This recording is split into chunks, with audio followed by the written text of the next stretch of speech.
Some have said that the divide now is a more cultural one between metropolitan internationalists, comfortable with immigration.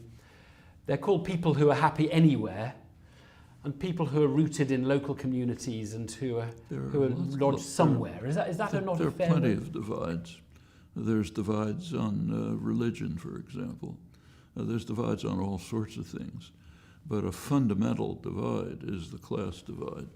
And one of the reasons for the anger that you began with is because none of the institutions and none of the political parties are really representing the class interests of the large part of the workforce. And that does lead to great anger. There are other sources too, and I think in many ways the derivative from it.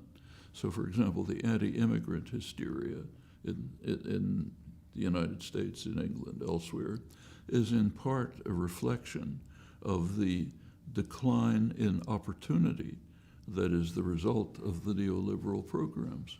When you have a large part of the population who have been either stagnant or declining, in fact a majority, for a generation, that's quite serious. It shows up even in mortality. So for example, in the United States, as you may have seen recently, in the main working years, 25 to 50, roughly those years, there's actually an increase in mortality among white working people.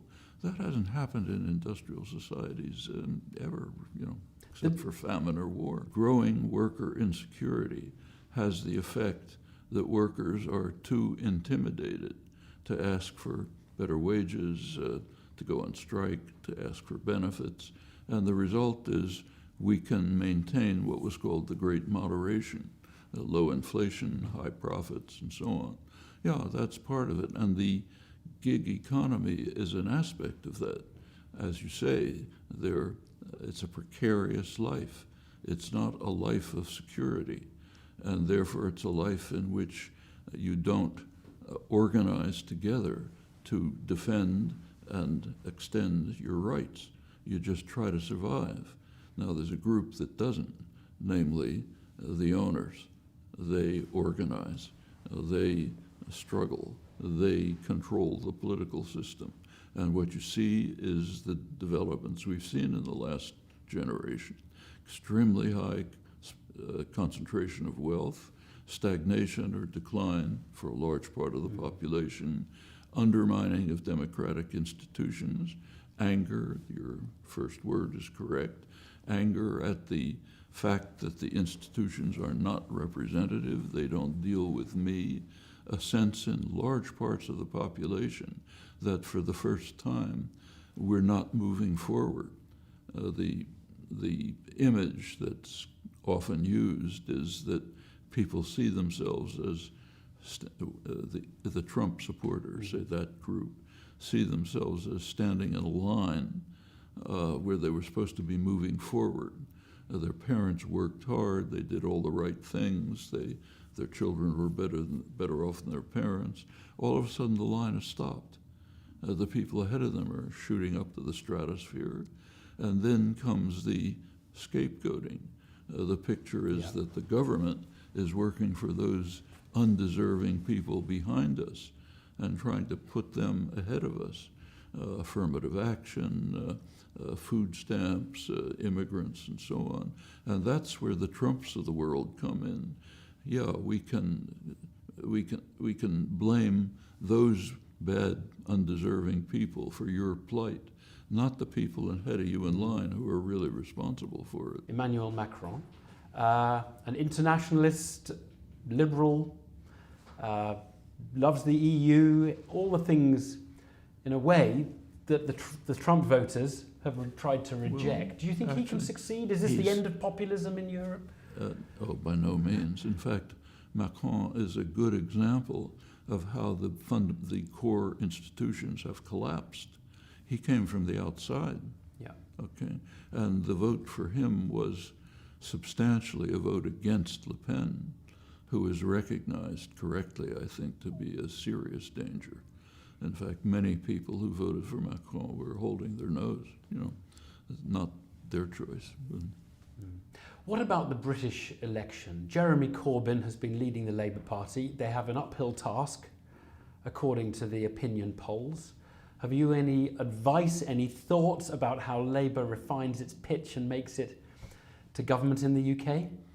they should ask me to vote. I would vote for him. I mean, they have a problem. I think he's a very decent, good person. I've followed his career for some years. He's not evidently not inspiring the population. How Labour could Labour has not come out with its program, so we don't really know what it'll be. But there's a sense of a lack of clarity about quite what he stands for. That's right. Which is odd, because he was someone who was more clear about what he stood for decades. What's happened to the Labour Party over the last, through the neoliberal years, it became, as many call it, Thatcher Light, especially under Blair. It did not represent the working class. Does it not have to split after the election? On your analysis, it's two parties, a neoliberal light party, a Thatcher light party, and a Corbyn party. They're not the same party. No, they're not. And the Labour, and in fact, it's split between the constituency and the parliamentary party. So the Labour Party has internal problems that it has to deal with, but it also has the problem of demonstrating to the electorate that it does represent their interests. The Democrats in the United States have the same problem. So, for example, if it hadn't been for the shenanigans of the party managers, the Obama-Clinton party managers, Sanders probably would have won the nomination and might very well have won the election. I want to finish by... These are internal problems to these decaying centrist institutions. And the anger that you talked about at first is a reflection of that.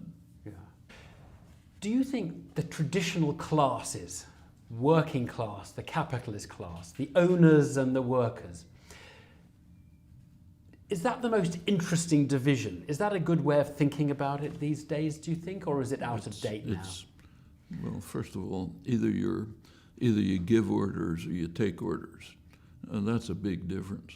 That's always a difference. Either you own large parts of the world, or you rent yourself, or is it more complicated? Or you rent yourself to the owners. Maybe you own a little bit because you have a pension fund, or well, you don't own anything. What you own is a minuscule fraction of the ownership of corporations. Stock ownership is very highly concentrated. And not only concentrated, but interlocked. So big banks own big pieces of different corporations and so on. Furthermore, if you look at ownership of the world economy is now, in many ways, a more dramatic index of a country's power than the traditional ones like GDP per capita. So, for example, there's a few studies that have just begun of the extent to which, say, ownership of the world economy is concentrated in particular countries. Turns out that U.S. corporations own about half the world economy. But someone who owns the U.S. corporations, I mean, it's institutions who have multiple owners. Again, there's very high concentration of ownership, and the institutions are, and if you go back to the actual enough ownership to actually control the corporation, it's often a group of big financial institutions and so on. I want to talk to you about Julian Assange, just to finish, because you've been a big supporter of Julian Assange and WikiLeaks. And many progressive people have looked at WikiLeaks and said, this organization is on the wrong side of history. I just wonder whether you still believe in Julian Assange, despite the fact that they've published emails of Hillary Clinton stolen. I believe that that the persecution of him is completely wrong. The threats against him are completely wrong. They should be withdrawn. he should be freed. He shouldn't have to be imprisoned. I visited. Judicial process, though, yeah? I mean, he needs to be The questioned judicial about process the is accusations. pretty much a fraud. Is it? I think so. There's no reason why Swedish prosecutors can't interrogate him on the charge that they think they have. In fact, they've already begun to do so. What's keeping him in prison, and In in an fact embassy, is in prison, is his desire to go in there. No one sent him there. the threat that the United States will go after him. Same thing that's keeping Snowden in Russia. And is he right to worry about that Of threat? course he's right to worry about it, and it's the threat that's wrong. As to what WikiLeaks is deciding to release, you can have various opinions.